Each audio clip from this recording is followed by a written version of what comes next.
So I'm Shannon Gaither. I'm here with Milestar Tires. I brought my 1965 Chevy Suburban.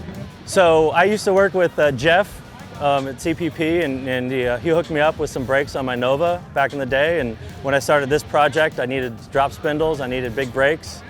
Called Jeff back up, worked with Kathy on the master and the booster, the proportioning valve and my steering column, and just like working with the CPP, it's fun.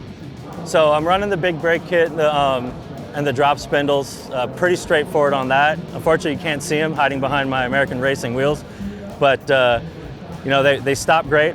Always loved them. They work great, and I can swap the pads from any store, which is fantastic. The booster, proportioning valve, master, all bolt right in, no problems. Everything's good, everything's plumbed, everything's rolling.